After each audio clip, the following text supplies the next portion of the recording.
ಶುಕ್ಲಾಂಬರಧರಂ ವಿಷ್ಣುಂ ಶಶಿವರ್ಣಂ ಚತುರ್ಭುಜಂ ಪ್ರಸನ್ನವದನಂ ಧ್ಯಾಯೇತ್ ಸರ್ವವಿಘ್ನೋಪಶಾಂತಯೇ.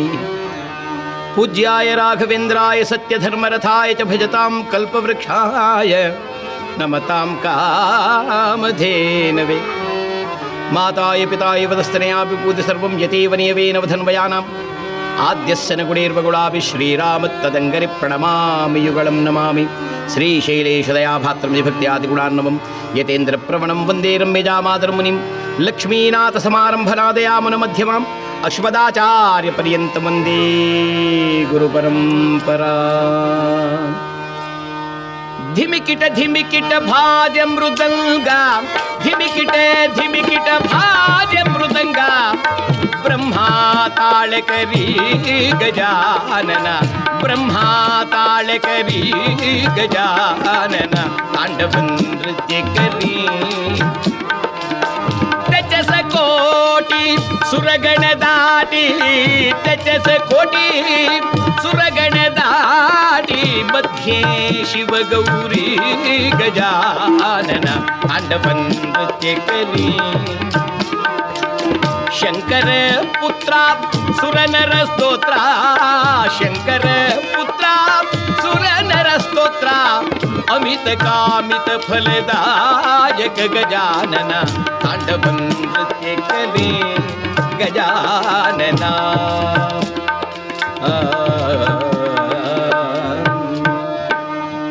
ಕೀರ್ತನಾರಂಭ ಕಾಲದಲ್ಲಿ ಪ್ರಾಜ್ಞ ಮಹನೀಯರಾಗಿರತಕ್ಕಂಥ ಅವರು ಪರಮಾತ್ಮನನ್ನು ಕಾಣುವುದಕ್ಕೆ ಹಲವಾರು ಮಾರ್ಗಗಳು ಈ ಜಗತ್ತಿನಲ್ಲಿದ್ದರೂ ಸಹ ಭಕ್ತಿ ಎಂಬುದೊಂದೇ ಬಹು ಸುಲಭವಾದ ಮಾರ್ಗ. ಆ ಮಾರ್ಗದಲ್ಲಿ ಹೋದವರನ್ನ ಪರಮಾತ್ಮ ಬಹುಬೇಗನೆ ತನ್ನೆಡೆಗೆ ಬರಮಾಡಿಸಿಕೊಳ್ಳುತ್ತಾನೆ. ಭಕ್ತರಿಗಾಗಿ ಭಗವಂತ ತನ್ನೆಲ್ಲ ಆಶೀರ್ವಾದಗಳನ್ನು ಹೋತಪ್ರೋತವಾಗಿ ಹರಿಯಲು ಸಿದ್ಧನಾಗಿಯೇ ಇರ್ತಾನೆ. ಆ ಶಿವನ ಭಕ್ತರಾದರೋ ಪರಮಾತ್ಮನಿಗೋಸ್ಕರವಾಗಿ ತಮ್ಮೆಲ್ಲ ತನು ಮನ ಧನಗಳನ್ನು ಧಾರೆ ಎರೆಯಲು ಸರ್ವದಾ ಸಿದ್ಧರೇ ಇರ್ತಾರೆ.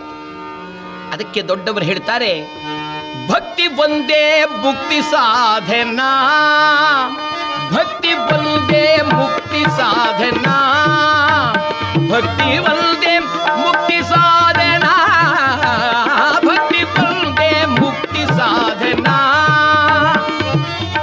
ಜಪದಪ ಯೋಗ ಸಾಧನ ಅನುಭವಿಸಲು ಕಠಿಣ.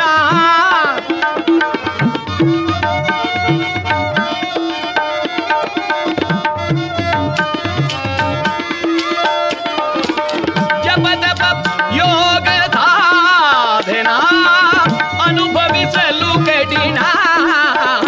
ಭಕ್ತಿ ಒಂದೇ ಮುಕ್ತಿ ಸಾಧನ, ಭಕ್ತಿ ಒಂದೇ ಮುಕ್ತಿಗೆ ಸುಲಭವಾದ ಸಾಧನ. ಆ ಭಕ್ತಿಯ ಪಥದಲ್ಲಿ ನಡೆದು ಶಿವನನ್ನು ತನ್ನೆಡೆಗೆ ಬರಮಾಡಿಸಿಕೊಂಡು ತನ್ನೆಲ್ಲವನ್ನು ಅರ್ಪಿಸಿ ತನು ಮನ ಧನಗಳನ್ನು ಮಾತ್ರವಲ್ಲದೆ ಶಿವ ಬಯಸಿದ ಎಂದು ತನ್ನ ತನಯನನ್ನೇ ಅರ್ಪಿಸಿದ ಶ್ರೇಷ್ಠ ಶಿವಭಕ್ತನಾದ ಸಿರಿಯಾಳನ ಚರಿತ್ರೆಯನ್ನ ನಾವು ಇಂದು ಕೇಳಿ ಸಂತೋಷ ಪಡುವ ಕಾಲ ಪರಮಾತ್ಮ ಒದಗಿಸಿಕೊಟ್ಟಿದ್ದಾನೆ. ಅಂದಮೇಲೆ ಮೆರವಪುರದೊಳಗೆ ಪಿರಿಯವನೆನಿಸಿದ ಪರಮ ಪುರುಷ ಹರಚರಿತೆಯ ಪಾಡೆ. ಪಾಡಿ ಪೊಗಳಲ್ ಅತಿ ಮೋದವೆನಿಪುದು ಸುರುಚಿರ ಭಾಗ್ಯ ಸುಸಾಧಕವೋ. ಸಾಂಬ ಸದಾ ಶಿವ ಸಾಂಬ ಸದಾ ಶಿವ ಸಾಂಬ ಸದಾ ಶಿವ ಸಾಂಬ ಶಿವ. ಹರ ನಮಃ ಪಾರ್ವತೀಪತೆ ಹರ ಹರ ಮಹಾದೇವ ಶಂಭೋ. ಭರತ ಭೂಮಿಯಲ್ಲಿ ಪ್ರಸಿದ್ಧವಾಗಿರುವ ಶಿವಕಂಚಿಯ ಕ್ಷೇತ್ರ. ಆ ಶಿವಕಂಚಿಯ ಕ್ಷೇತ್ರದಲ್ಲಿ ಮಹಾಶಿವಭಕ್ತನಾಗಿರುವ ಸಿರಿಯಾಳ, ಆತನನ್ನ ರಾಜ ಸಿರಿಯಾಳ ಎಂತಲೂ, ಸಿರಿಯಾಳ ಶೆಟ್ಟಿ ಎಂತಲೂ, ಶರಣ ಸಿರಿಯಾಳ ಎಂತಲೂ ಹಲವಾರು ಹೆಸರುಗಳಲ್ಲಿ ಕರೆಯುವುದುಂಟು. ಆ ಮಹಾನುಭಾವನಾದ ಸಿರಿಯಾಳನಿಗೆ ಚಾಂಗಳ ಎಂಬತಕ್ಕಂಥ ಹೆಂಡತಿ. ಶಿವನು ಕೊಟ್ಟ ಎಲ್ಲ ಭಾಗ್ಯಗಳಿದ್ದರೂ ಸಹ ಮಕ್ಕಳಿಲ್ಲ ಎನ್ನುವ ಒಂದು ಕೊರತೆ ಅವರನ್ನು ಬಹುವಾಗಿ ಬಾಧಿಸುತ್ತಿದೆ.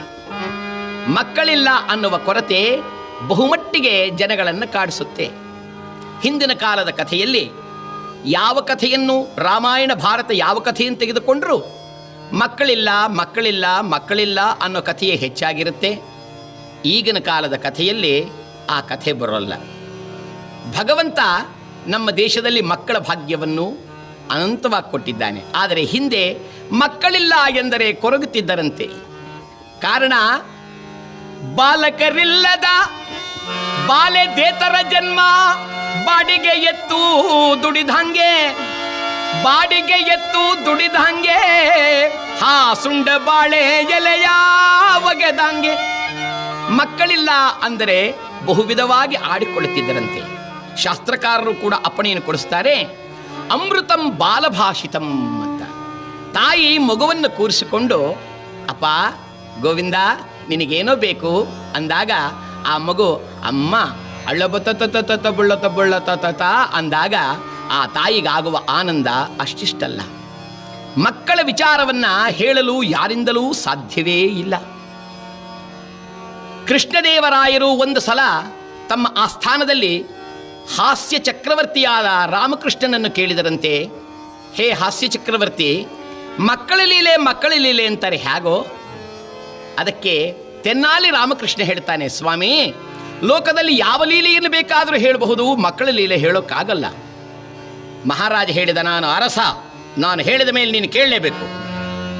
ತೆನ್ನಾಲಿ ರಾಮಕೃಷ್ಣ ಹೇಳಿದ, ಒಂದು ಕೆಲಸ ಮಾಡೋಣ ಸ್ವಾಮಿ, ಅದು ಹೇಳೋಕ್ಕಾಗಲ್ವಾದ್ದರಿಂದ ಅಭಿನಯಿಸಿ ತೋರಿಸಬಹುದು. ನಾನು ಮಗ, ನೀವು ಅಪ್ಪ, ಒಂದು ನಾಟಕ, ಅದು ಈಗ ಇಲ್ಲೇ ಈಗಲೇ. ಮಹಾರಾಜರು ಹೇಳಿದರು, ಹೇಗಾದರೂ ಆಗಲಯ್ಯ, ನನಗೆ ಮಕ್ಕಳ ಲೀಲೆ ತಿಳಿದರೆ ಸಾಕು. ಆಗ ತೆನ್ನಾಲಿ ರಾಮಕೃಷ್ಣ ತನ್ನ ಆಸನದಿಂದ ಕೀಳಿದಿರಿದು ಬಂದು ಒಂದು ಮೂಲೆಯಲ್ಲಿ ನಿಂತು ಅಪ್ಪ ಅಪ್ಪ ಅಂದ.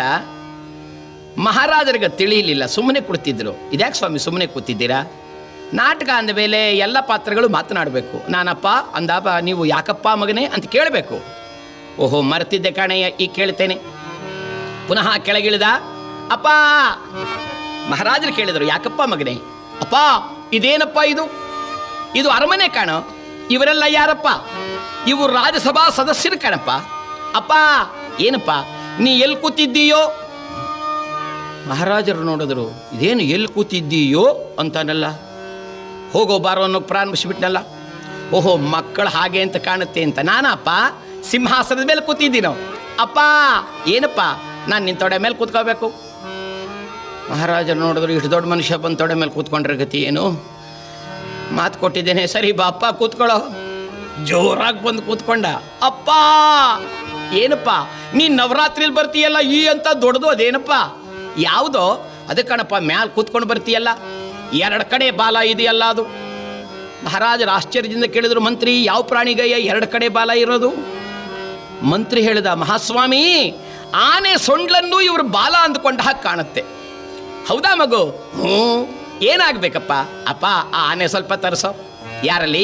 ಮಗು ಆಸೆ ಪಡ್ತಿದ್ದಾನೆ, ಆನೆ ತೆಗೆದುಕೊಂಡು ಬನ್ನಿ ಅಂದಾಗ ಪಟ್ಟದಾನೆಯನ್ನು ಎದುರಿಗೆ ತಂದು ನಿಲ್ಲಿಸಿದರೆ ಹಾಸ್ಯ ಚಕ್ರವರ್ತಿಯಾದ ತೆನ್ನಾಲಿ ರಾಮಕೃಷ್ಣ, ಅಪ್ಪ ಏನಪ್ಪ ಆ ಆನೆ ತೆಗೆದು ನನ್ನ ಜೋಬಲ್ ಮಡಗೋ. ಮಹಾರಾಜರಿಗೆ ಸಿಟ್ಟು ಬಂದು ತೆನ್ನಾಲಿ ರಾಮಕೃಷ್ಣನ ಕೆಳಗೆ ತಳ್ಳಿ ಹೇಳಿದ್ರು, ಏನಯ್ಯ ಮಾತಿದು? ಏನು ಮಾತನಾಡೋದಕ್ಕೊಂದು ಮಿತಿ ಬೇಡವಾ? ಯಾರೊಂದೇ ಇವರಿಂಥವ್ರೊಂದೇ, ಇದೇನು ಅಂದರೆ ಅರಮನೆ ಅಂದೆ, ತೊಡೆ ಮೇಲೆ ಕೂತ್ಕೋಬೇಕು ಅಂದೆ, ಹಾಳಾಗೋಗ್ಲಿ ಅಂತ ಕೂರಿಸ್ಕೊಂಡೆ. ಆನೆ ತೆಗೆದು ಜೋಬ್ನಲ್ಲಿ ಮಡಗುಂತೀಯ, ಆನೆ ತೆಗೆದು ಜೋಬ್ನಲ್ಲಿ ಮಡಗೋಕೆ ಹೇಗೆಯ ಸಾಧ್ಯ?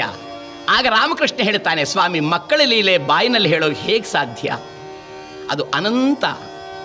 ಭಗವಂತನೇ ಅವತಾರವನ್ನು ಮಾಡಿ ಲೀಲೆಗಳನ್ನು ಆಡಿದಂಥ ಅಪಾರ ಅವತಾರ. ಆದ್ದರಿಂದ ಮಕ್ಕಳು ಎಂದಾಗ ಪ್ರತಿಯೊಬ್ಬರ ಮನಸ್ಸಿನಲ್ಲಿಯೂ ಕೂಡ ಒಂದು ಕಾತುರತೆ, ಆತುರತೆ, ಬೇಕು ಬೇಕು ಎನ್ನುವ ವಾಂಚಲ್ಯವೇ ಹೆಚ್ಚಾಗುತ್ತೆ. ಇಲ್ಲಿ ಶಿವಕಂಚಿ ನಗರದಲ್ಲಿ ವಾಸ ಮಾಡುತ್ತಿರುವ ಸಿರಿಯಾಳ ಚಾಂಗಳೆಯರಿಗೆ ಮಕ್ಕಳ ಭಾಗ್ಯಕ್ಕಾಗಿ ಬಹುವಾಗಿ ಹಲುಬಿ ಆ ಮಹಾನುಭಾವಳಾಗಿರ್ತಕ್ಕಂಥ ಚಾಂಗಳೆ ದೇವಿಯ ಪ್ರಾರ್ಥನೆಯನ್ನು ಮಾಡ್ತಾ ಇದ್ದಾಳಂತೆ. ಅಂಬಾ ದೇವಿ ದಯಾಮಯಿಯೇ ಕರುಣಾ ಸಾಗರಿಯೇ, ದೇವಿ ದಯಾಮಯಿಯೇ ಕರುಣಾ ಸಾಗರಿಯೇ, ನೀನೇ ಗತಿ ಗತಿಯೆಂದು ಶರಣೆಲ್ದೆ ತಾಯೇ, ನೀನೇ ಗತಿಯೆಂದು ಶರಣೆಲ್ದೆ ತಾಯೇ, ದುರಿತಗಳೆಲ್ಲವ ಹರಿಸುತ್ತೆ ಕಾಯೇ, ದುರಿತಗಳೆಲ್ಲವ ಹರಿಸುತ್ತೆ ಕಾಯೇ, ದೇವಿ ದಯಾಮಯಿಗೆ ಕರುಣಾ ಸಾಗರಿಗೆ.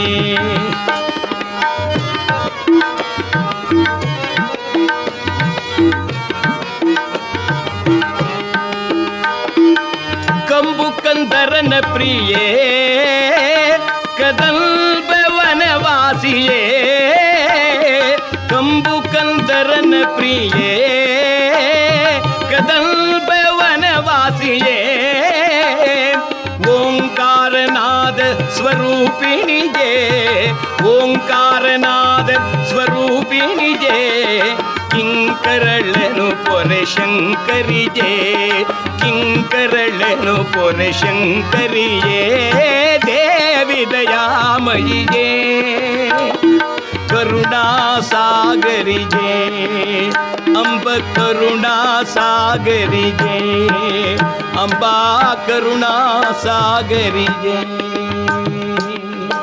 ಹೇ ಜಗನ್ಮಾತಾ, ಮಕ್ಕಳಿಲ್ಲದವಳು ಇವಳು ಬಂಜೆ ಎಂದು ಜನರಾಡುತ್ತಿರುವ ಈ ಅಪವಾದದಿಂದ ನನ್ನನ್ನು ದೂರ ಮಾಡು.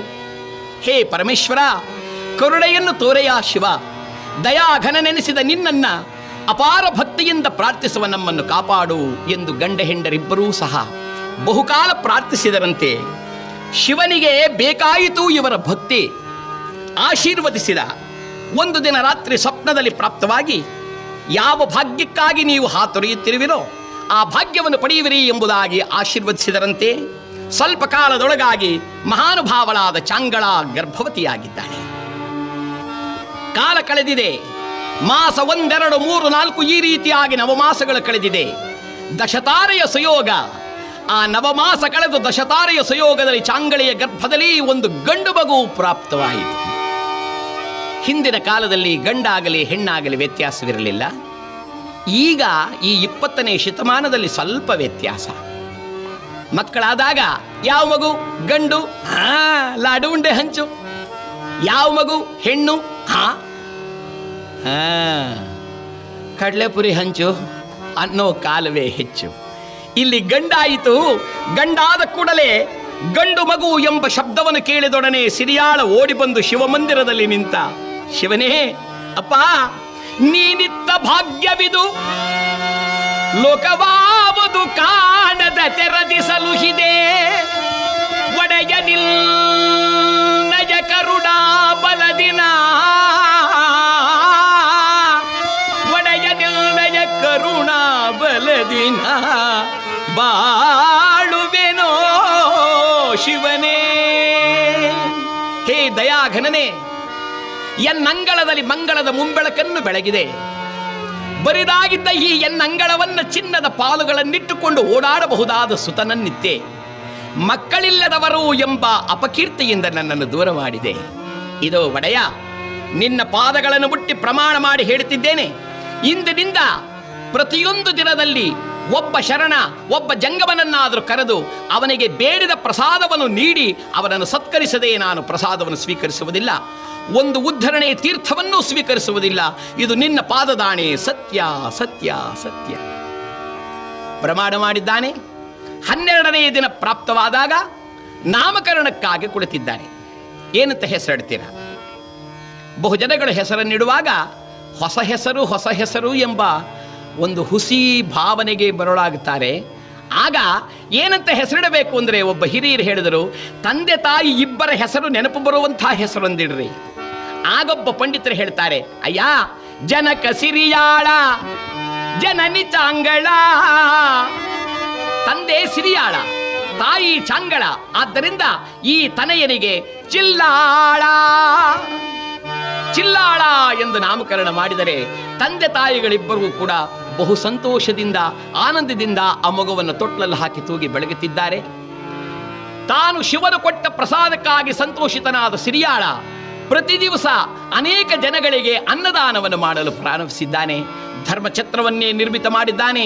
ದಿನವೊಂದಕ್ಕೆ ಒಬ್ಬರಿಂದ ಇಬ್ಬರಾಗಿ, ಇಬ್ಬರಿಂದ ನೂರಾಗಿ, ನೂರಿಂದ ಸಾವಿರಾಗಿ, ಸಾವಿರಾರು ಜನ ಜಂಗಮರು ಬಂದು ಕುಳಿತಿದ್ದಾರೆ. ವಿಶೇಷವೆಂದರೆ ಅವರು ಬೇಡಿದ್ದನ್ನೇ ಮಾಡಿ ಬಡಿಸುವ ಕಾಯಕ, ಮನೆಯಲ್ಲಿದ್ದದ್ದನ್ನು ಬಡಿಸುವ ಕಾಯಕವಲ್ಲ.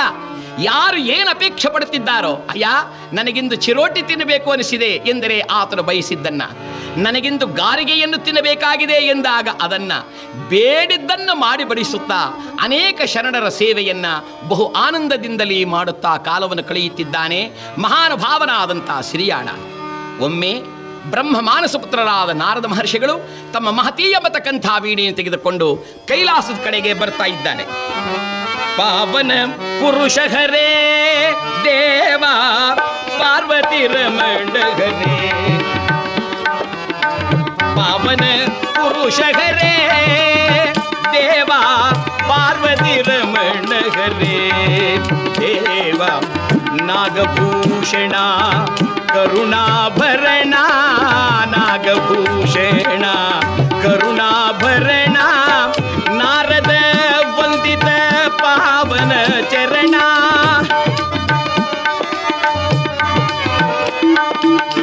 ನಾರದ ವಂದಿತ ಪಾವನ ಚರಣ, ಗಂಗಾಧರನೇ ಗೌರಿ ಮನೋಹರನೇ, ಗಂಗಾಧರನೇ ಗೌರಿ ಮನೋಹರನೇ, ಗಜ ಚರ್ಮಾಂಬರ ಧರ ಹರ ಪರ ಶಿವನೇ, ಗಜ ಚರ್ಮಾಂಬರ ಧರ ಪರ ಶಿವನೇ, ಪಾವನ ಪುರುಷ ಹರೇ ದೇವ ಪಾರ್ವತಿ ರಮಣ ಹರೇ, ದೇವ ಪಾವನ ಪುರುಷ ಹರೇ.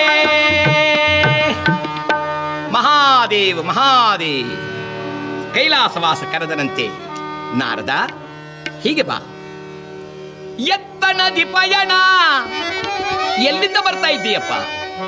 ಕೈಲಾಸವಾಸ ಎಲ್ಲ ಲೋಕಗಳನ್ನು ಸುತ್ತಾಡಿ ಭೂತಳಕ್ಕೆ ಹೋಗಿ ನಿನ್ನ ಭಕ್ತರ ಅನೇಕರನ್ನು ಕಂಡು ಸಂತಸದಿಂದ ಆನಂದಿಸಿ ನಿನ್ನ ದರ್ಶನಕ್ಕಾಗಿ ಬಂದೆ.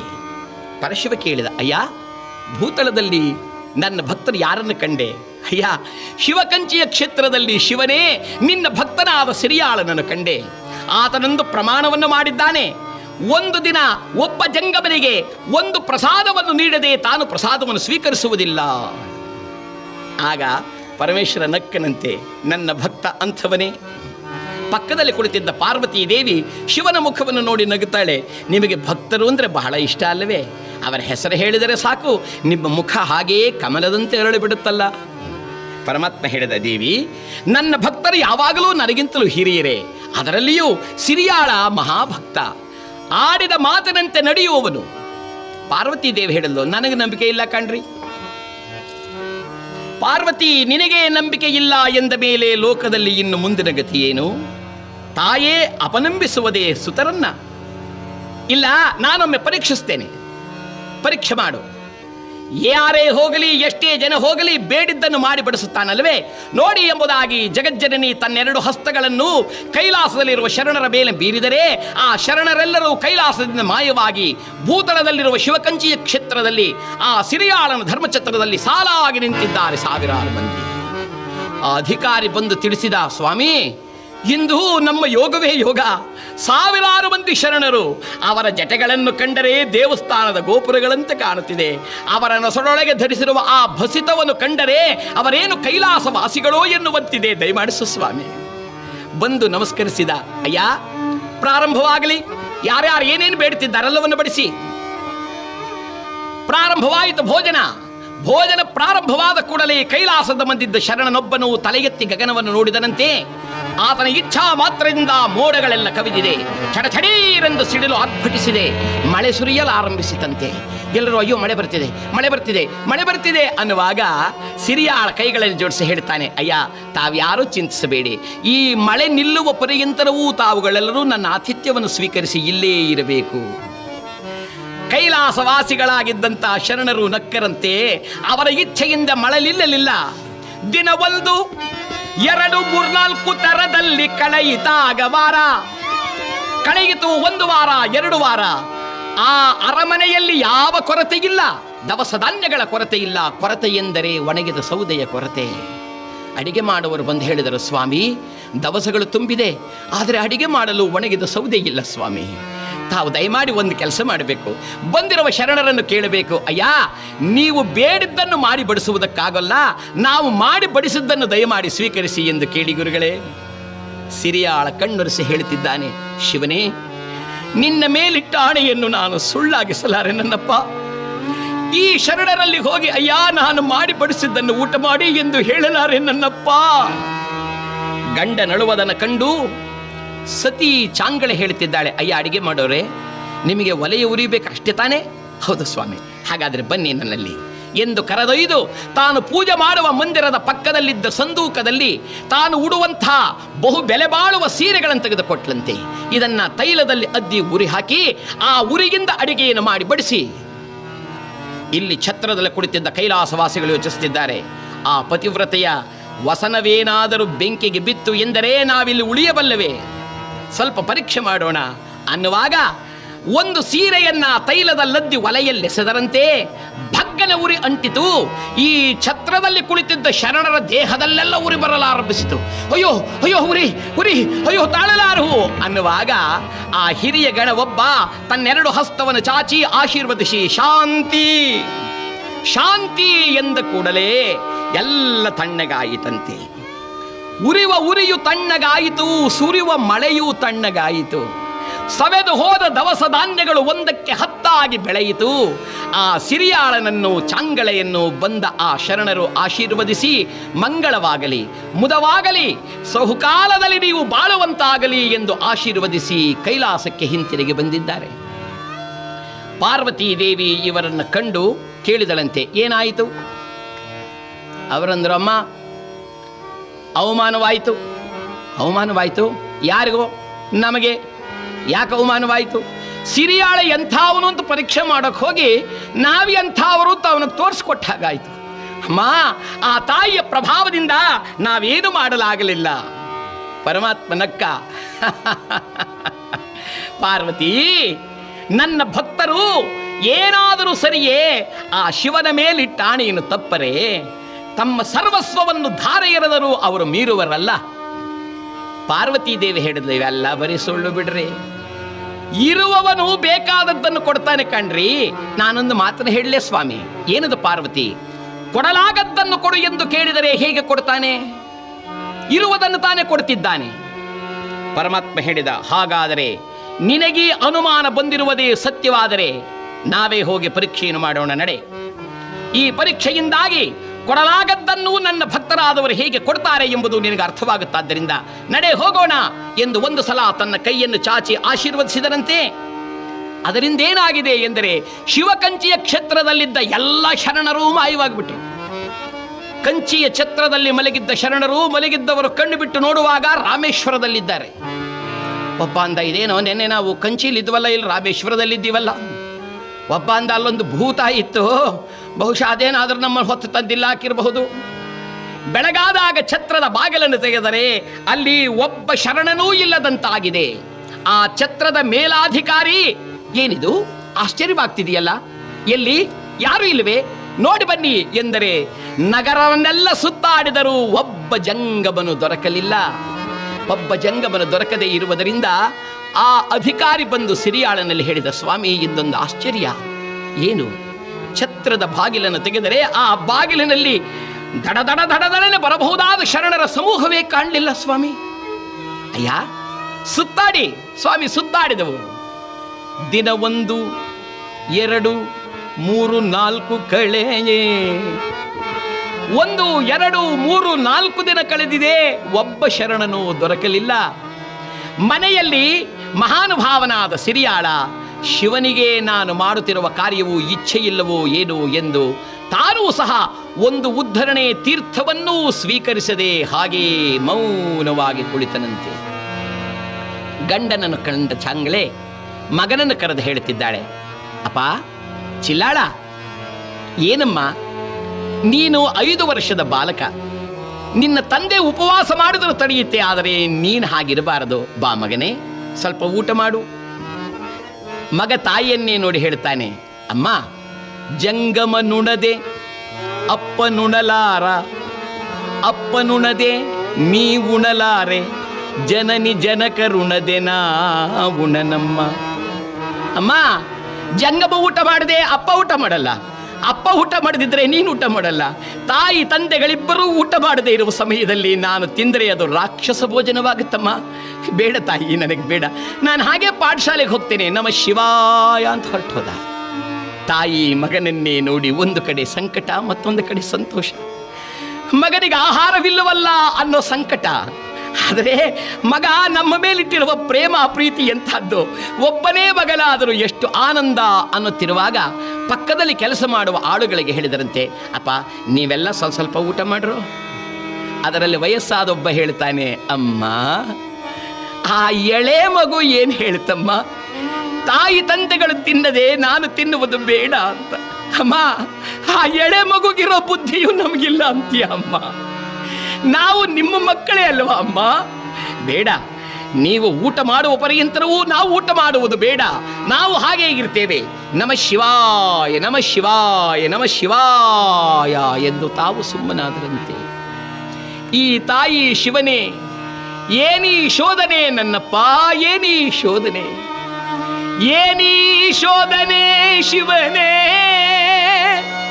ಏನಗೈದ ಬೆಲ್ದು ಎಮ್ಮ ಮೇಲಿರಿಸಿದೆ ಈ ತಾಪ ಒಡೆಯ ಒಡೆಯ ಅಪ್ಪ ಶಿವನೇ ಕರುಣೆಯ ತೋರೆಯ ಹರನೆ ಕರುಣೆಯ ತೋರೆಯ ಶಿವನೇ ಕರುಣೆಯ ತೋರೆಯ.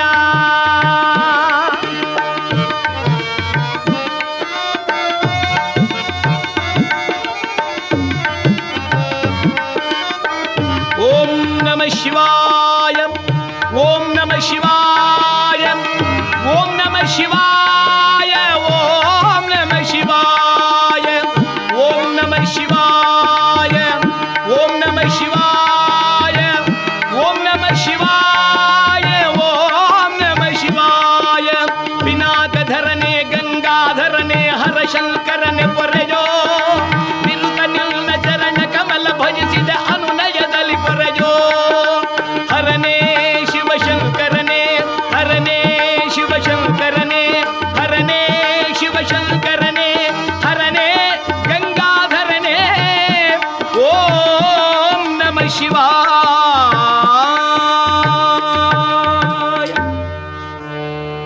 ನಮಃ ಶಿವಾಯ, ಓಂ ನಮಃ ಶಿವಾಯ, ಓಂ ನಮಃ ಶಿವಾಯ. ದೇವದೇವ ಶಂಕರನೇ, ಎಲ್ಲರೂ ಈ ರೀತಿಯಾಗಿ ಉಪವಾಸದಿಂದಿರುವಂತೆ ಮಾಡಬೇಡ ನನ್ನಪ್ಪ.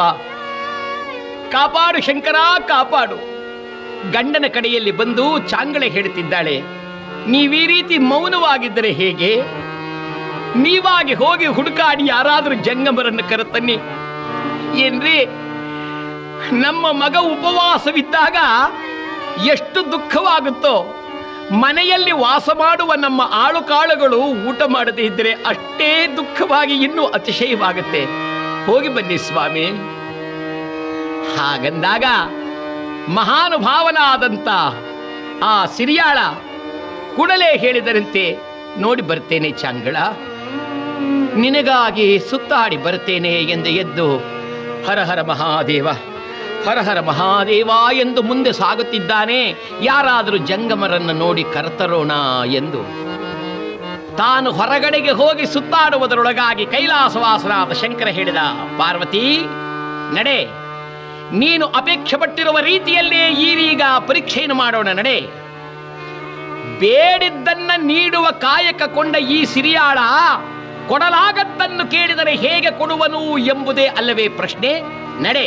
ಶಿವ ಪಾರ್ವತಿಯರಿಬ್ಬರೂ ಭೂತಳದಲ್ಲಿ ಕೆಳಗಿಳಿದು ಜಂಗಮರ ವೇಷವನ್ನು ಧರಿಸಿ ತಾವು ಹುಡುಕಾಡ್ತಾ ಬರ್ತಾ ಇದ್ದಾರಂತೆ. ಯಾರಪ್ಪ ಸಿರಿಯಾಳ ಅನ್ನೋನು? ಯಾರಪ್ಪ ಸಿರಿಯಾಳ ಎಂಬೋನು? ಯಾರಪ್ಪ ಸಿರಿಯಾಳ ಎಂಬೋನು ಯಾರಪ್ಪ? ಅಯ್ಯ ಸಿರಿಯಾಳ, ಅಯ್ಯ ಸಿರಿಯಾಳ, ಸಿರಿಯಾಳ ಎಂಬೋನು ಯಾರಪ್ಪ? ಸಿರಿಯಾಳ ಎಂಬೋನು ಯಾರಪ್ಪ? ಬೇಡಿದನ್ನೆಲ್ಲ ಮಾಡಿ ಬಡಿಸುವ, ಬೇಡಿದನ್ನೆಲ್ಲ ಮಾಡಿ ಬಡಿಸುವ ಕಾಯಕ ಕೊಂಡವನ್ಯಾರಪ್ಪ? ಸಿರಿಯಾಳ ಎಂಬೋನು ಯಾರಪ್ಪ? ಅಯ್ಯ ಸಿರಿಯಾಳ ಎಂಬೋನು ಯಾರಪ್ಪ? ಯಾರಪ್ಪ ಸಿರಿಯಾಳನ್ನೋನು ಯಾರಪ್ಪ? ಅಲ್ಲಿ ಯಾರೊಬ್ಬ ಸಿಕ್ಕಿದ. ಸ್ವಾಮಿ ಇದೇ ನೋಡಿ ಸಿರಿಯಾಳನ ಮನೆ.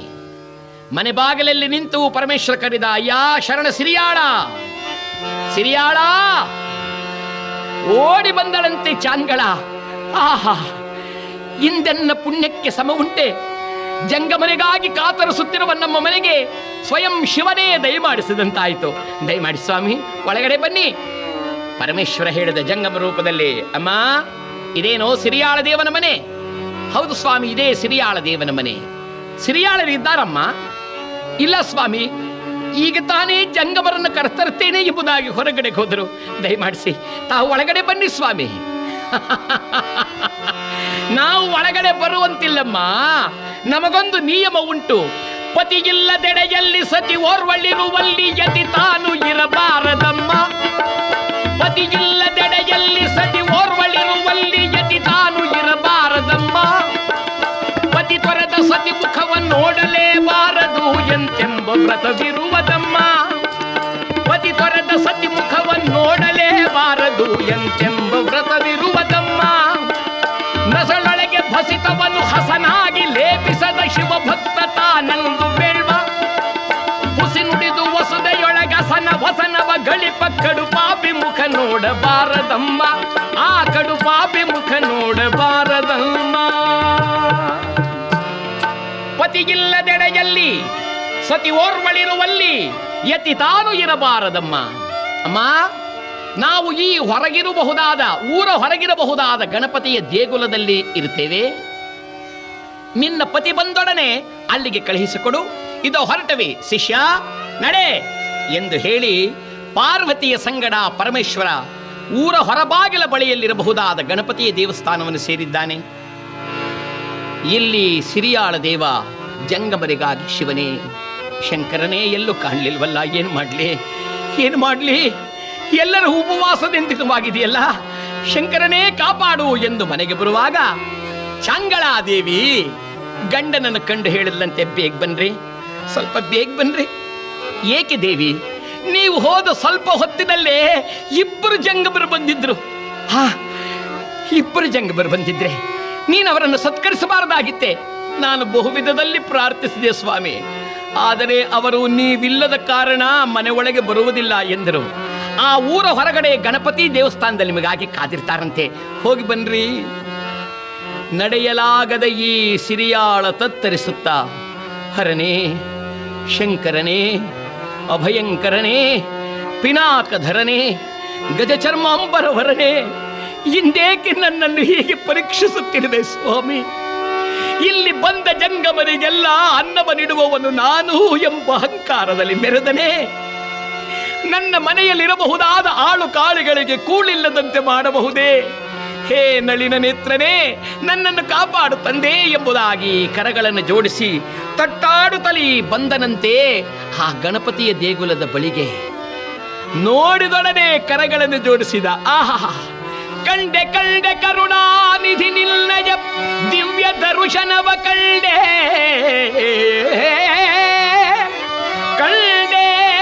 ಪಾರ್ವತಿ ರಮಣನ ರೂಪವನ್ನು ಕಂಡೆ ಕರುಣಾಭರಣ. ಹೇ ಶಂಕರ ಕರುಣಾಭರಣ, ನಲ್ಪಿದೆ ನಿಲ್ನಯ ಪಾವನ ಚರಣ. ಅಯ್ಯ ಜಂಗಮ ರೂಪಿಗಳೇ, ನಿಮ್ಮನ್ನು ಕಂಡೊಡನೆ ನಾನು ಧನ್ಯನಾದೆ. ಇದು ವಂದನೆ. ದಯಮಾಡಿಸಿ ಸ್ವಾಮಿ, ದಯಮಾಡಿಸಿ.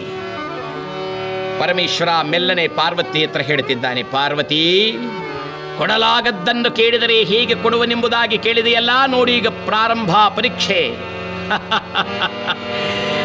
ನೀನೇನಪ್ಪ ಸಿರಿಯಾಳ? ಹೌದು ಸ್ವಾಮಿ, ನಾನೇ. ಬೇಡಿದ್ದನ್ನು ಮಾಡಿ ಬಡಿಸುವ ಕಾಯಕ ಕೊಂಡವನು ನೀನೇಯೋ?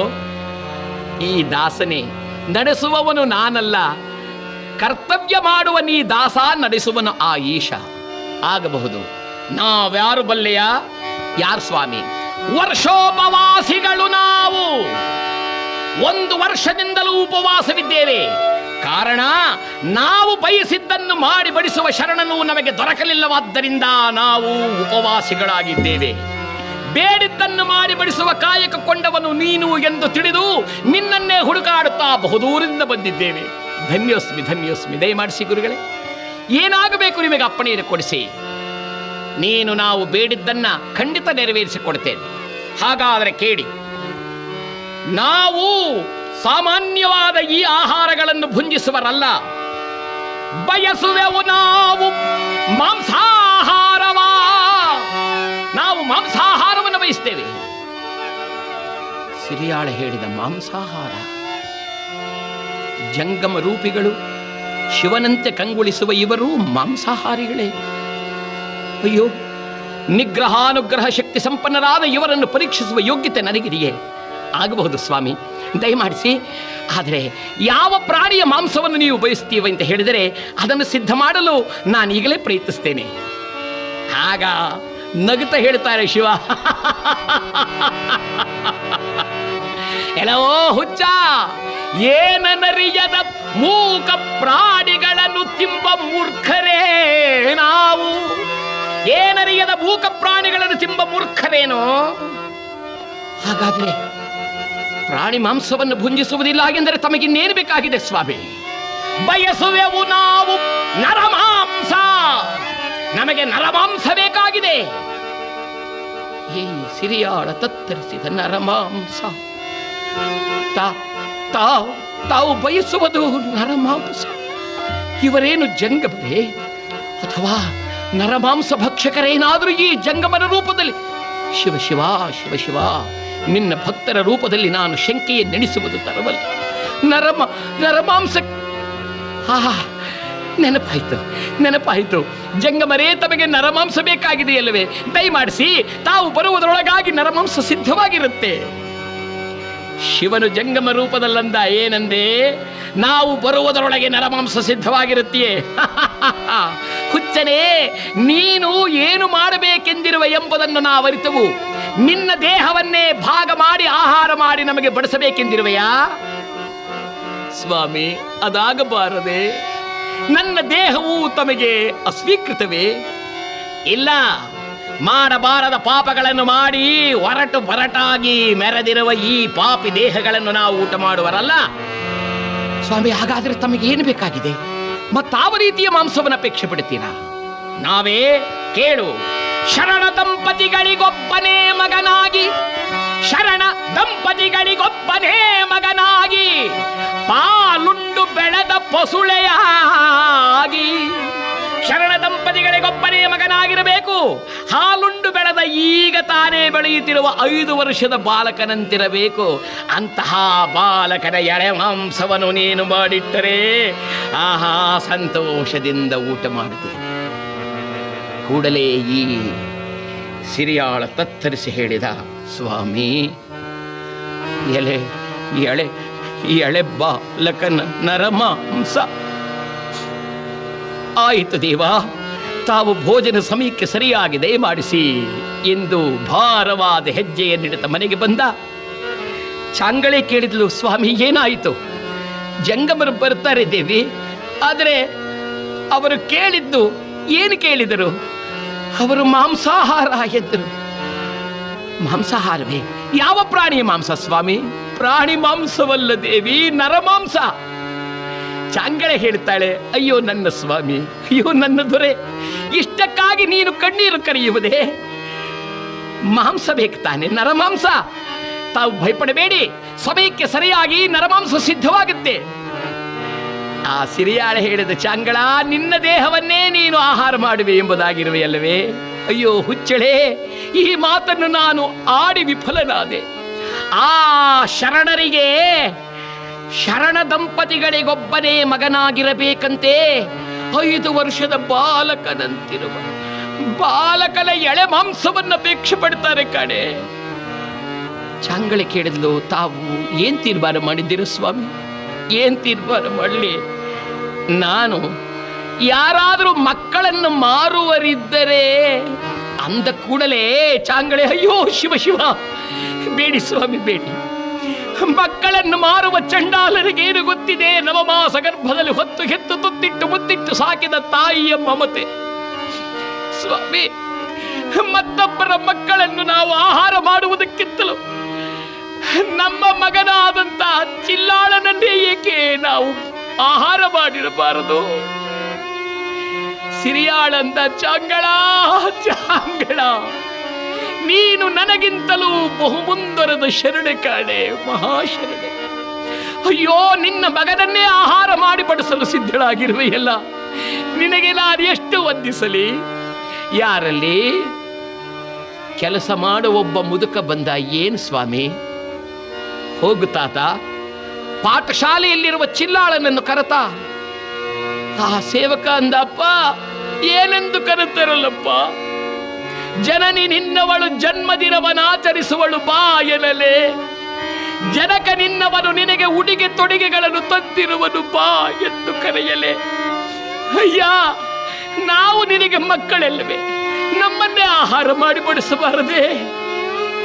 ಸಿರಿಯಾಳ ಹೇಳಿದ, ತಾತ ನೀನೇ ಹೋಗುವೆಯೋ ಅಥವಾ ನಾ ಹೋಗಲೋ ತಾತ? ಅಯ್ಯೋ ಅಯ್ಯೋ, ದಣಿಗೆ ದ್ರೋಹ, ಇದೋ ಹೊರಟೆ, ಇದೋ ಹೊರಟೆ ಎಂದು ಆ ಸೇವಕನು ಪಾಠಶಾಲೆಗೆ ಕಡೆಗೆ ಹೊರಟನಂತೆ. ಇಲ್ಲಿ ಪರಮೇಶ್ವರ ಹೇಳಿದ, ಪಾರ್ವತಿ ಹೇಗೆ ನಿನ್ನ ಅಭಿಪ್ರಾಯ? ಪಾರ್ವತಿ ಹೇಳಿದ್ಲು, ಸ್ವಾಮಿ ನಾನು ನಿಮ್ಮನ್ನು ಪರೀಕ್ಷೆ ಮಾಡಿ ಅನ್ನೇ ವಿನಃ ಈ ಥರ ಪರೀಕ್ಷೆ ಮಾಡಿ ಅಂತ ನಾ ಕೇಳಲಿಲ್ಲ ಕಣ್ರಿ. ಸ್ವಾಮಿ ನಿಲ್ಲಿಸ್ಬಿಡಿ ಸ್ವಾಮಿ ಪರೀಕ್ಷೆ. ಇಲ್ಲ ದೇವಿ, ಪ್ರಾರಂಭಿಸಿದ್ದೇವೆ, ನಿಲ್ಲಿಸಲು ಸಾಧ್ಯವಿಲ್ಲ. ನಿನಗೊಂದು ವಿಚಾರ ಮರೆತೆ ಕಣೆ. ಏನೆಂದರೆ, ನನ್ನ ಭಕ್ತನಾದ ಸಿರಿಯಾಳನೇ ಹೀಗಿದ್ದಾನೆ ಎಂದಿಯಲ್ಲ, ಅವನ ಮಗ ಇನ್ನು ಚಿಕ್ಕವನಲ್ವೇ, ಅವನೇ ಹೇಗಿದ್ದಾನೆ ಅನ್ನೋದು ತೋರಿಸ್ತೇನೆ ಬಾ ಎಂದು ವೇಷವನ್ನು ಮರೆಸಿಕೊಂಡು ಇವರಿಬ್ಬರು ವೃದ್ಧರಂತೆ ಪಾಠಶಾಲೆಗೆ ಬಂದು, ಚಿಲ್ಲಾಳ ಚಿಲ್ಲಾಳ. ಆ ಪಾಠಶಾಲೆಯಲ್ಲಿ ಕುಳಿತಿದ್ದ ಚಿಲ್ಲಾಳ ಗುರುಗಳಿಗೆ ವಂದಿಸಿ ಓಡೋಡಿ ಬಂದು ಆ ತಾತನನ್ನು ತಬ್ಬಿ, ತಾತ ನೀವು ಯಾರನ್ನು ಹುಡುಕಾಡುತ್ತಿರುವಿರೋ ಆ ಚಿಲ್ಲಾಳ ನಾನೇ ತಾತ, ಏನಾಗಬೇಕು? ಪರಮೇಶ್ವರ ಅಂದ, ಚಿಲ್ಲಾಳ ಬೇಗ ಬೇಗ ಇಲ್ಲಿಂದ ಎಲ್ಲಿಗಾದ್ರೂ ಓಡೋಗ್ಬಿಡಪ್ಪ. ಏಕೆ ತಾತ? ನಿಮ್ಮ ತಂದೆ ಯಾರೋ ಜಂಗಮ ಬಂದಿದ್ದರೆ ನಿನ್ನನ್ನು ಸಂಹಾರ ಮಾಡಿ ಅವನಿಗೆ ಆಹಾರ ಮಾಡಿ ಬಡಿಸುವನಂತೆ. ಆಗ ಚಿಲ್ಲಾಳ ನಗುತ್ತಾ ಹೇಳ್ತಾನೆ, ತಾತ ದೊಡ್ಡವರು ಯಾವಾಗಲೂ ಚಿಕ್ಕವರಿಗೆ ಹಿರಿಯರು ಹೇಳಿದಂತೆ ಕೇಳು ಎಂದು ಹೇಳಿಕೊಡ್ಬೇಕು. ನೀವು ಹಿರಿಯರಿಗೆ ದ್ರೋಹ ಮಾಡಿ ಓಡಿ ಹೋಗು ಅಂತ ಹೇಳಿಕೊಡ್ತೀರಾ? ನೀವು ಎಂಥ ದೊಡ್ಡವರು ತಾತ. ಪಾರ್ವತಿ ದೇವಿ ಹೇಳಿದ್ಲು, ಸಾಕೇನ್ರಿ ನಿಮಗೆ? ಆ ಚಿಕ್ಕ ಹುಡುಗ ಬುದ್ಧಿವಾದ ಹೇಳೋಂಗಾಯ್ತಲ್ಲ, ಹೋಗೋಣ ಬನ್ರಿ. ಪರಮೇಶ್ವರ ನಗುತ್ತಾ ಹೇಳ್ತಾರೆ, ಪಾರ್ವತಿ ನನ್ನ ಭಕ್ತರ ಅಂಶದಲ್ಲಿ ಅವತರಿಸಿದ ಈ ಎಳೆಯ ಶಿಶುವು ಹೇಗೆ ಮಾತನಾಡುತ್ತಿದ್ದಾನೆ ನೋಡು. ಅದು ಆ ಮುದುಕ ಬಂದ, ನಡಿ ಎಂದು ತಾನು ದೂರ ಸರಿದನಂತೆ. ಆ ವೇಳೆಗೆ ಸರಿಯಾಗಿ ಮುದುಕ ಬಂದ. ಚಿಲ್ಲಾಳ ಚಿಲ್ಲಾಳ. ಈ ಚಿಲ್ಲಾಳ ಓಡಿ ಬಂದು ತಾತನನ್ನು ತಬ್ಬಿದ. ಏನು ತಾತ? ಅಪ್ಪ ನಿನ್ನ ಚಿಲ್ಲಾಳ ನಿನ್ನ ಮಾತು ಬರದೆ ತಡವರಿಸುತ್ತಾ ತಬ್ಬಿ ತನಯನ ಮುದ್ದಾಡುತ್ತಾ ಚಿಲ್ಲಾಳ ಚಿಲ್ಲಾಳ ಎನ್ನಲು ಆ ಚಿಲ್ಲಾಳ ಹೇಳಿದ, ತಾತ ನೀನೇನು ಭಯಪಡಬೇಡ, ನಾನು ಈಗಲೇ ಬರ್ತೇನೆ. ನಮ್ಮಪ್ಪ ನನ್ನನ್ನು ಕರೆತಾ ಎಂದ ಅಲ್ಲವೇ? ಹೌದಪ್ಪ, ಜಂಗಮನಿಗೆ ಆಹಾರ ಮಾಡಿ ಬಡಿಸಲು ಅಲ್ಲವೇ? ಅಯ್ಯೋ ಚಿಲ್ಲಾಳ, ನಿನಗ್ಯಾರು ಹೇಳಿದರೋ? ತಾತ ನಿನಗಿಂತಲೂ ಮುಂಚಿತವಾಗಿ ಒಬ್ಬ ತಾತ ಬಂದು ಇದನ್ನೆಲ್ಲ ಅರುಹಿದ. ಇದೋ ಈಗಲೇ ಗುರುಗಳಿಗೆ ಹೋಗಿ ನಮಸ್ಕಾರ ಮಾಡಿ ಬರ್ತೇನೆ ತಾಳು ಎಂದು ಓಡಿ ಬಂದಿದ್ದೆ. ತನಗೆ ವಿದ್ಯೆಯನ್ನು ಹೇಳಿಕೊಡುವ ಗುರುಗಳಿಗೆ ನಮಸ್ಕಾರ ಮಾಡಿದನಂತೆ. ಗುರುಗಳೇ, ನನ್ನ ಈ ವಂದನೆಯನ್ನು ಸ್ವೀಕರಿಸಿ. ವಂದನೆಯ ಸ್ವೀಕರಿಸೋ ಗುರುರಾಯ, ವಂದನೆಯ ಸ್ವೀಕರಿಸೋ, ವಂದನೆಯ ಸ್ವೀಕರಿಸೋ ಗುರುರಾಯ, ವಂದನೆಯ ಸ್ವೀಕರಿಸೋ. ಇಂದುಧರ ಹರನ ಸಂತರುಷನ ಭಾಗ್ಯ, ಇಂದುಧರ ಹರನ ಸಂತರುಷನ ಭಾಗ್ಯ ಲಭಿಪದೋ ಗುರುರಾಯ, ಗುರುರಾಯ.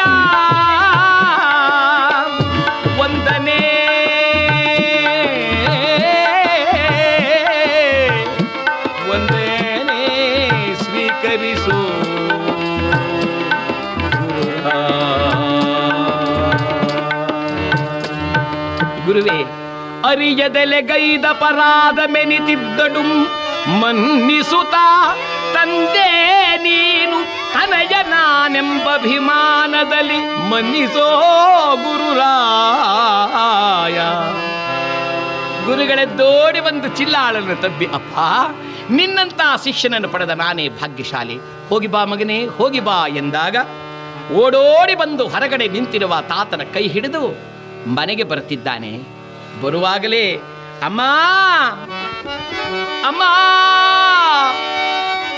ತಾಯಿ ಚಿಲ್ಲಾಳ, ಅಮ್ಮ ಚಿಲ್ಲಾಳ ಬಾಚಿ ತಬ್ಬಿದಳಂತೆ ಮಗನ ಗಲ್ಲವನ್ನು ಹಿಡಿದು ಹೇಳ್ತಾಳಪ್ಪ, ಇನ್ನೊಂದು ಸಲ ನನ್ನನ್ನು ಅಮ್ಮ ಎಂದು ಕರೆಯು ಮಗನೇ.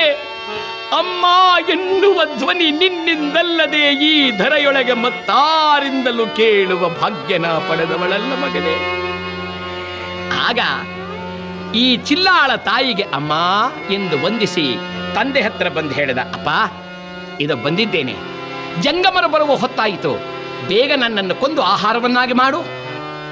ಸಿರಿಯಾಳ ನೋಡಿದ, ಕಂದ ನಾನು ನಿನ್ನನ್ನು ಕೊಂದು ಆಹಾರ ಮಾಡುತ್ತೇನೆ ಎಂಬ ವಿಚಾರವು ನಿನಗೆ ಗೊತ್ತಾದದ್ದು ಹೇಗೆ? ಅಪ್ಪ ನನಗೀಗಾಗಲೇ ಅವನೋ ಮಹಾನುಭಾವನು ವೃದ್ಧ ರೂಪದಲ್ಲಿ ಬಂದು ನನ್ನೆಲ್ಲ ಹೇಳಿ ನನ್ನನ್ನು ಕಳುಹಿಸಿಕೊಟ್ಟಿದ್ದಾನೆ, ಭಯಪಡಬೇಡ ಅಪ್ಪ, ಸಿದ್ಧನಾಗಿದ್ದೇನೆ, ಬೇಗ ಬೇಗ ಸಮಯವಾಗುತ್ತಿದೆ. ಆಗ ಸಿರಿಯಾಳ ಹೇಳುತ್ತಾನೆ, ಕಂದ ಆವ ಕರದೊಳಗೆ ನಿನಗೆ ಪಾಲುಡಿಸಿ ಬೆಳೆಸಿದೆನೋ, ಮತ್ತದೇ ಕರದಲ್ಲಿ ನಿನ್ನ ಕೊಂದು ನಾನು ಹೇಗೆ ಜೀವಿಸಲು? ಚಿಲ್ಲಾಳ ಹೇಳಿದ, ಅಪ್ಪ ಈಗ ನನ್ನ ಏನಂತ ಕರೀತಾರಪ್ಪ? ಹುಡುಗ ಅಂತ ಕರೀತಾರಪ್ಪ. ಇನ್ನು ಸ್ವಲ್ಪ ಕಾಲವಾದ ಮೇಲೆ ಏನಂತಾರಪ್ಪ? ಯುವಕ ಅಂತಾರಪ್ಪ. ಇನ್ನು ವಯಸ್ಸಾದ ಮೇಲೆ ಏನಂತಾರಪ್ಪ? ಮುದುಕ ಅಂತಾರಪ್ಪ. ಪ್ರಾಣ ಹೋದ್ಮೇಲೆ ಏನಂತಾರಪ್ಪ? ಹೆಣ ಅಂತಾರಪ್ಪ. ಅಪ್ಪ ಎಂದೋ ಒಂದು ದಿನ ಹೆಣವಾಗಿ ಮಣ್ಣಿಗೋ ಬೆಂಕಿಗೋ ಸಿಗುವುದಕ್ಕಿಂತಲೂ ಈಗಲೇ ಆವ ಪಾಪವನರಿಯದ ಈ ಎಳೆ ವಯಸ್ಸಿನಲ್ಲೇ ಶರಣರ ಹೊಟ್ಟೆಗೆ ಆಹಾರವಾದದೆಂದರೆ ನನಗಿಂತಲೂ ಪುಣ್ಯಶಾಲಿಗಳು ಯಾರಪ್ಪ? ತಂದೆ ಕಂದ ಎಂದು ತಬ್ಬಿದ. ಅಪ್ಪ ತಡ ಮಾಡಬೇಡ, ಶಿವನಾಣೆ. ಸಿರಿಯಾಳ ಖಡ್ಗವನ ಕೈಯಲ್ಲಿ ಹಿಡಿದ, ತನೆಯನ ಗಲ್ಲವನ ಕೈಯಲ್ಲಿ ಹಿಡಿದು ಅವನ ಕಣ್ಗಳನ್ನು ಒಮ್ಮೆ ನೋಡಿ ಹಣೆಗೆ ಮುತ್ತಿಟ್ಟು, ಮಗನೇ ನೀನೇ ಪುಣ್ಯಾತ್ಮ, ಹರ ಹರ ಮಹಾದೇವೆಂದು ಖಡ್ಗವನ ಕಂಠದ ಮೇಲೆ ಪ್ರಹರಿಸಿದ. ರುಂಡ ಬೇರೆ ಮುಂಡ ಬೇರೆ ಆಯಿತು, ರಕ್ತ ಚೆಲ್ಲನೆ ಚೆಲ್ಲಿತು. ನಿಂತಿದ್ದ ತಾಯಿ ಸೊರಗೆ ಕೆಳಗೆ ಬಿದ್ದಳು. ಇಲ್ಲಿ ಪರೀಕ್ಷಾರ್ಥವಾಗಿ ಬಂದಿದ್ದ ಪಾರ್ವತೀ ದೇವಿ ಪರಮಾತ್ಮನ ಪಾದವನ್ನು ಹಿಡಿದು ಹೇಳ್ತಾಳೆ, ಸ್ವಾಮಿ ನಾನು ಮಾಡಿದ ಅಪರಾಧ ನಿಲ್ಲಿಸಿಬಿಡ್ರಿ, ನನ್ನಿಂದ ನೋಡ್ಲಿಕ್ಕಾಗೋಲ್ಲ, ನಿಲ್ಲಿಸಿರಿ, ಇದನ್ನ ನಿಲ್ಲಿಸಿ. ಆಗ ಪರಮಾತ್ಮ ಹೇಳಿದ, ನನ್ನ ಭಕ್ತರನ್ನು ಅವಮಾನ ಮಾಡಿದೆ, ಕೊಡಲಾಗದ್ದನ್ನು ಕೇಳಿದರೆ ಹೇಗ್ರಿ ಕೊಡ್ತಾರೆ ಎಂದು ಕೇಳಿದೆ. ನೋಡಿದೆಯೋ, ತನ್ನ ತನಯನನ್ನೇ ಕತ್ತರಿಸಿ ಆಹಾರವನ್ನಾಗಿ ಮಾಡಿ ನನಗೆ ಬಡಿಸುತ್ತಿರುವ ಈ ಶರಣ ಸಿರಿಯಾಳನ ಕಥೆಯನ್ನ ನಡೆ, ಒಂದು ಸಲ ಪರೀಕ್ಷೆ ಮಾಡೇ ಬಿಡೋಣ ನಡೆ ಎಂಬುದಾಗಿ ಮಧ್ಯಾಹ್ನ ಸಮಯಕ್ಕೆ ಬಂದರಂತೆ. ಅಪ್ಪ ಸಿರಿಯಾಳ ಆಹಾರ ಸಿದ್ಧವಾಗಿದೆಯೇ? ಸಿದ್ಧವಾಗಿದೆ, ದಯಮಾಡಿಸಿ ಸ್ವಾಮಿ. ಎಷ್ಟೆಲೆ ಹಾಕಿದೆಯಪ್ಪ? ತಾವಿಬ್ಬರು ಬರ್ತೀರಾ ಅಂತ ಹೇಳಿ ಈ 2 ಎಲೆಗಳನ್ನು ಹಾಕಿದ್ದೇನೆ. 2 ಎಲೆಗಳನ್ನು ಹಾಕಿರುವೆಯಾ? ತಾಳು, ಆ ಕಡೆಗೆ 2 ಎಲೆಗಳನ್ನು ಬಡಿಸು. ಸ್ವಾಮಿ ಮತ್ಯಾರಾದರೂ ಊಟಕ್ಕೆ? ಅವೆಲ್ಲ ನಿನಗೆ ಬೇಡ ಕಣೆಯ, ನಾ ಹೇಳಿದಷ್ಟು ಮಾಡು. ಈ 2 ಎಲೆಗಳ ಎದುರಿನಲ್ಲಿಯೇ ಮತ್ತೆರಡು ಎಲೆಗಳನ್ನು ಹಾಕು. ಮತ್ತೆರಡು ಎಲೆಗಳು ಸಿದ್ಧವಾಯಿತು. 2 4 ಆಯ್ತಲ್ವೇ? ಎಲ್ಲಿ ಇವೆರಡರ ಮಧ್ಯದಲ್ಲಿ ಆ ಮೂಲೆಗೆ ಮತ್ತೊಂದು ಎಲೆಯನ್ನು ಹಾಕು. ಸ್ವಾಮಿ ಅಲ್ಲಿಗೆಯ? ಅದು ಏಕಯ್ಯ ನಿನಗೆ ಹಾಕು, ಏಕಯ್ಯ ನಿನಗೆ ಹಾಕು ಅನ್ನುವಾಗ ಮತ್ತೊಂದು ಎಲೆಯನ್ನು ಹಾಕಿದರಂತೆ. 2 2 4 ಮಧ್ಯದಲ್ಲೊಂದು 5 ಆಯ್ತಲ್ವೇ? ಎಲ್ಲಿ ಆಹಾರವಂತಂದು ಬಡಿಸು. ಚಾಂಗಳ ಆಹಾರವಂತಂದು ಬಡಿಸು ಎಂದಾಗ ಚಾಂಗಳಿಯು ಆಹಾರವನ್ನೆಲ್ಲವನ್ನು ತಂದು ಬಡಿಸ್ತಾ ಇದ್ದಾಳೆ. ಪರಮಾತ್ಮ ಬೇಕು ಅಂತಲೇ ಸಿರಿಯಾಳ ನೀನೇ ಮಾತಿನ ಧನಿ ಕಾಣೆಯ. ಆಡಿದಂತೆ ನಾವು ಅಪೇಕ್ಷೆ ಪಟ್ಟಂತ ಆಹಾರವನ್ನು ಸಿದ್ಧ ಮಾಡಿದ್ದೇವೆ. ಅಯ್ಯೋ ಅಯ್ಯೋ ಅಯ್ಯೋ, ಆ ಬೆರಳುಗಳು ನೋಡಿದೆಯಾ ಎಷ್ಟಿವೆ? ಪುಟ್ಟ ಪುಟ್ಟ ಬೆರಳು, ಬಹು ಸುಂದರವಾಗಿದೆ. ಹಾಗಾದರೆ ನೀನು ಕೊಂದಿರುವ ಬಾಲಕ ಚಂದಿರನಷ್ಟೇ ಸುಂದಿರನು ಎನ್ನುವುದರಲ್ಲಿ ಯಾವ ಸಂದೇಹವಿಲ್ಲ ಅಲ್ಲವೇ? ಹೆತ್ತ ತಾಯಿಯ ಕಣ್ಣೀರು ದಳದಳನೆ ಸುರಿಯುತ್ತಿದೆ. ಪಾರ್ವತಿ ದೇವಿ ಗಂಡನ ಕೈ ಹಿಡಿದು, ಅಯ್ಯೋ ಸಾಕು ಮಾಡಿ ಸ್ವಾಮಿ, ಸಾಕು ಮಾಡಿ. ಪರಮಾತ್ಮ ಹೇಳಿದ, ಸ್ವಲ್ಪ ತಾಳು. ಎಲ್ಲ ಬಡಿಸಿದೆಯಾ ಅಮ್ಮ? ಹೌದು ಹೌದು, ನೋಡಿ ಇದು ಹೌದು, ಆಹಾರದಲ್ಲಿ ಇದು ಬೆರಳು, ಇದು ಇದು ಹಸ್ತ, ಇದು ಮೋಸ ಮೋಸ. ಶಿಷ್ಯ, ಮೋಸವನ್ನು ಮಾಡುವರ ಮನೆಯಲ್ಲಿ ಭೋಜನವನ್ನು ಮಾಡಬಹುದೇ? ಏಳು ಮೇಲೆ.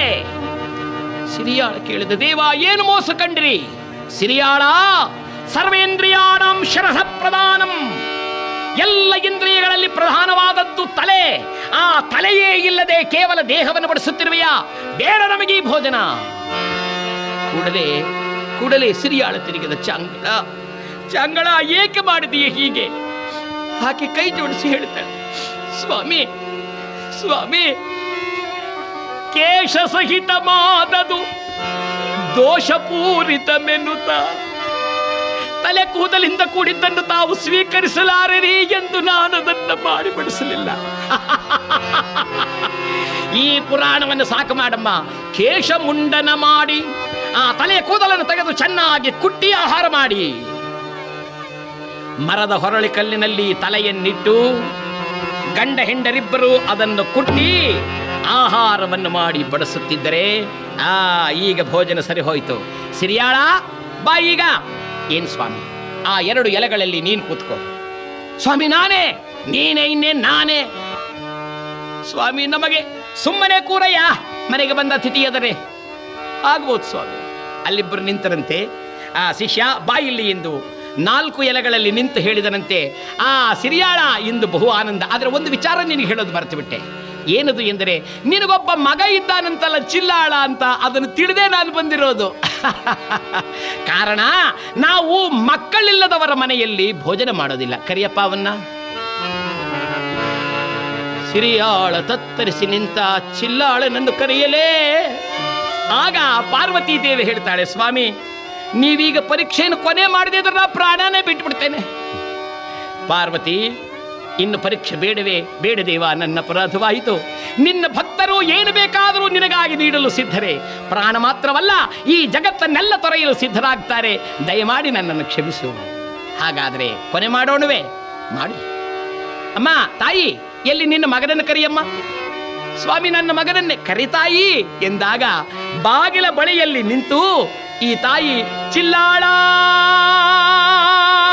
ಅಂದಂತೆ. ಶಿವನ ಕರುಣೆ ಅಪಾರವಾದದ್ದು. ಕೂಗ ಒಂದಕ್ಕೆ ಚಿಲ್ಲಾಳ ಎಂದು ಕೂಗಿದ ಮಾತ್ರದಲ್ಲೇ ಭಾಗವಾಗಿದ್ದ ಈ ಮಾಂಸಖಂಡಗಳೆಲ್ಲವೂ ಒಂದಾಗಿ ಸೇರಿದೆಯಂತೆ. ಚಿಲ್ಲಾಳ 2ನೇ ಕೂಗಿಗೆ ಆ ಅಖಂಡವಾಗಿದ್ದ ಮಾಂಸಖಂಡಗಳೆಲ್ಲ ಮಾಯವಾಗ್ಬಿಡ್ತು. ಚಿಲ್ಲಾಳ ಅಂದ್ರಂತೆ. ಚಿಲ್ಲಾಳ ಅನ್ನುವಾಗ ಎದುರುಗಡೆಯ ಬಾಳೆಯ ತೋಟದಿಂದ ಹೊಸ ಅಂಗೆಯನ್ನು ಉಟ್ಟು ಹೊಸದಾಗಿ ಬಳಿದ ಭಸಿತದ ಸಹಿತ ಬಾಲಕ ಅಮ್ಮ ದಡ ದಡ ಧಾವಿಸಿ ಬರುತ್ತ ಬಾಲಕನು ಕರತನಾಗ ಅಮ್ಮ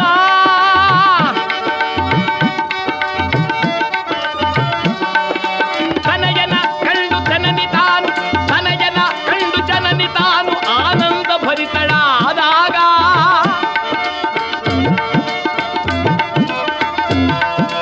ಅಮ್ಮ ಎಂದ ತನಯನ ಅಮ್ಮ ಅಮ್ಮ ಅಮ್ಮ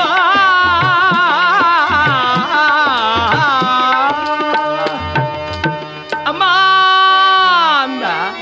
ತಾಯಿ ಚಿಲ್ಲಾಳ ಚಿಲ್ಲಾಳ ಎಂದರೆ ಓಡಿ ಬಂದು ತನ್ನ ತಾಯಿಯನ್ನು ತಬ್ಬಿದನಂತೆ. ಆ ತಾಯಿ ಹಾಗೆ ಮಗನನ್ನು ಮುದ್ದಾಡುತ್ತಾಳೆ. ಅದಕ್ಕೇ ಅಲ್ಲವೇ ಮಹಾನುಭಾವರಾದವರು ನಿರೂಪಣೆಯನ್ನು ಮಾಡುತ್ತಾರೆ, ಲೋಕದಲ್ಲಿ ತಾಯಿಯ ಋಣವನ್ನು ತನಯನು ತೀರಿಸಲು ಸಾಧ್ಯವೇ ಇಲ್ಲ. ನವಮಾಸ ಗರ್ಭದಲ್ಲಿ ಹೊತ್ತು ಹೆತ್ತು ತುತ್ತಿಟ್ಟು ಮುತ್ತಿಟ್ಟು ಸಾಕುವ ತಾಯಿ ಋಣವನ್ನ ತನೆಯನ್ನು ಯಾವ ಜನ್ಮದಲ್ಲಿ ತೀರಿಸಬಲ್ಲ? ಈ ತಾಯಿ ತಬ್ಬಿಕೊಂಡು ಚಿಲ್ಲಾಳ ಚಿಲ್ಲಾಳ ನನ್ನ ಮಗನೇ ಎಲ್ಲಿಗೆ ಹೋಗಿದ್ದೆ ಕಂದ ಚಿಲ್ಲಾಳ ಅಂತ ತನ್ನ ಗಂಡನ ಕಡೆ ತಿರುಗಿ ಹೇಳ್ತಾಳೆ. ಏನ್ರಿ ಇಲ್ಲಿ ನೋಡ್ರಿ ನನ್ನ ಮಗನ್ನ. ಆಗ ಸಿರಿಯಾಳ ನಗುತ್ತಾನೆ, ಅಯ್ಯೋ ಹುಚ್ಚಳೆ, ಅಲ್ಲೇನ್ ನೋಡ್ತೀಯೇ? ಮರೆ ಜಗವನು ಮರುಳೆ ನೋಡು ಕಾಣುತ್ತಿರುವ ಶಿವನ.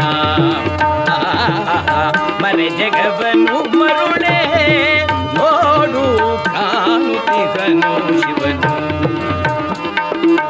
ದಯಾಗನನು ದಯ ತೋರಿ ಈ ಎಡೆಗೆ ಬಂದಿಗನು ಮರುಳೆ.